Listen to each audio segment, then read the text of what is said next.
Hello everybody, and today we are going to talk about the story in post-Honkai Odyssey, where we will discuss the current story that we have so far. But before we start, if you like videos like this about the lore of Honkai, then please leave a comment, like, as well as share this video, as it does help me know whether or not you want to see videos like this. Also, tell me if you find any sort of inaccuracy in the comments, because I am depending on summaries of translations, thanks guys, as well as a Google translation of another article which goes into more depth of the storyline in post-Honkai Odyssey. So again, if you find any inaccuracy, then please tell me in the comments below. Anyway, without any further ado, let us start.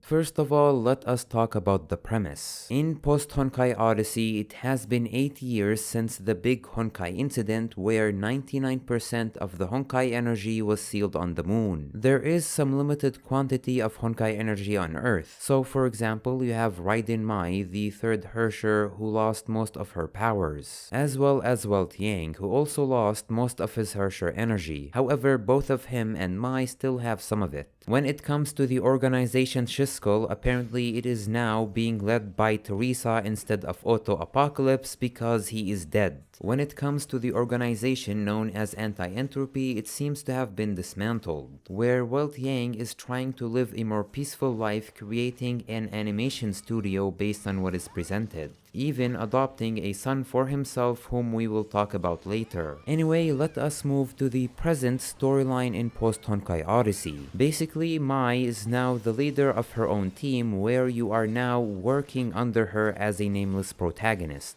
whom you can name whatever you want in the game, and no, he isn't Captain from the main storyline. Anyway, both Mai and her underling go to Saint Fontaine, where Welt Yang was seen for the last time because he is now missing and they are searching for him. Once they arrive to Saint Fontaine, they find this really big, weird structure in the sky. The city seems to be abandoned, where there aren't signs of human beings, and there seems to be a signal jamming the Shiskull satellite, because from that satellite, Saint Fontaine seems normal, where the giant floating structure doesn't even appear. Mai tries to search for Welt Yang using a Honkai detector, however it only works on one half of the city at a time. During their search, they encounter a new type of enemy that isn't like any other Honkai they ever saw. They seem to have very limited Honkai energy in them, and they seem to mimic humans. In addition to their appearance, it makes my suspect whether or not they are the result of a scientific experiment or they are natural-made Honkai. We will learn more information about them as the story progresses. However, the best way to describe them, in my opinion, is uncanny. Anyway, on their search for Welt Yang, Mai and her underling also discover a small child named Joyce. Now here I'm gonna have to stop and clarify something. In my previous video where I showed an upload of playing the first part of the story, you should have been able to see both of these images during the gameplay as you find Joyce. However, for some reason it seems there has been a bug where you couldn't see these images initially. I am not sure if this is supposed to be a CG, which again, because of a bug you were not able to see them, however here they are. Anyway, with that out of the way, who is Joyce? Well, if you do not read the comics or the Anti-Entropy novel, then this will be a little bit complicated, but I will try my best to simplify it.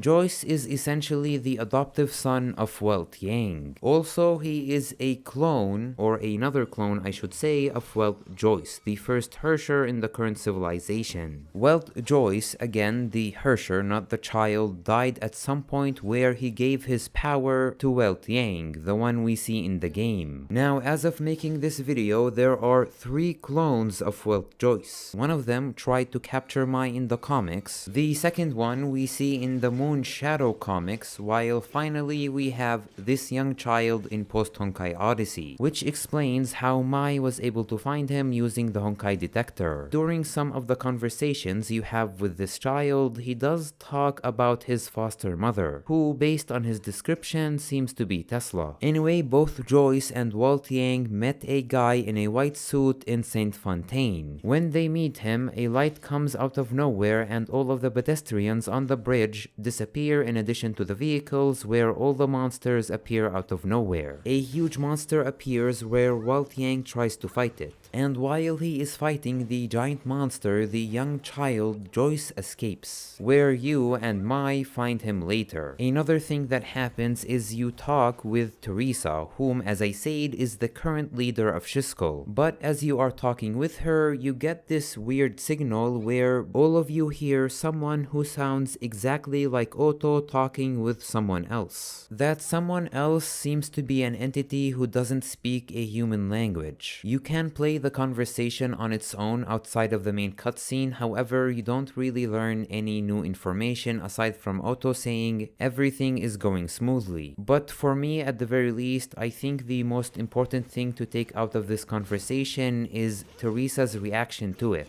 我来教你人类的语言吧。你得首先了解一个目标，才能取而代之，而一切了解都从语言开始。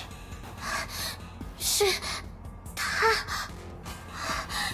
是爷爷，是爷爷，这是他的声音，我不可能听错的，是他的声音，是他的语气，是爷爷。 Again, this is using Google Translate, so there's obviously gonna be a lot of inaccuracies. However, you know that Teresa is very shocked by this revelation. Moving on to the latest update in the story, or I should say the most current one, is you meet with Carol. We do not know that much about Carol aside from being a rebellious teenager who was involved with the police at some point in her life and stuff like that. And Mai does compare her at some point to Kiana, saying that people like Carol aren't bad. So in essence, you can think of her as Kiana 2.0 in terms of personality, or something close to that. But obviously, we will learn more about her as the story progresses. However, at this point, there are some questions we can raise. What happened 8 years ago where 99% of Honkai energy was sealed on the moon? Who sealed it? Who killed Otto, or is even Otto dead at all? What about Kiana, Bronya, Rita, and the rest? All of this will be stuff that will be explored in the main storyline. And as for the current plot lines in the post-Honkai Odyssey story, what happened to Weltiang, who caused this anomaly in Saint Fontaine? And is Otto indeed behind all of this? As the story progresses, we will learn hopefully more about this. In the meantime, tell me in the comments below, what do you think about the current premise and storyline of post-Honkai Odyssey? Personally, I think they are trying to do a near automata situation when it comes to the enemies. At the very least, that is the vibes that I got when they described the enemies resembling humans, but not really. But that is just my own opinion, so please tell me yours in the comments below because I am very interested in reading them. And while you are at it, why not consider subscribing, rating, and sharing? As I said, more of this will help me decide on what you guys want to see more in the future. In the meantime, I would like to thank the following members from my YouTube and Discord community for helping me understand what is going on with post-Honkai Odyssey. So a huge thank you to Owl My God as always, Kawaii Nico from YouTube, Shroomy-chan, and this name in Chinese which I cannot pronounce, so actually I'm gonna try Google Translate, so give me a few seconds. Fun Liar. So again, thank you very much Fun Liar for your own translation. If you did provide any sort of translation where I did not see it, then I apologize because there was a lot of comments for me to sift through in that video. But still, I want to thank you from the bottom of my heart. But this will be it from me for today. So until my next video, thank you for watching and I hope you have a nice day.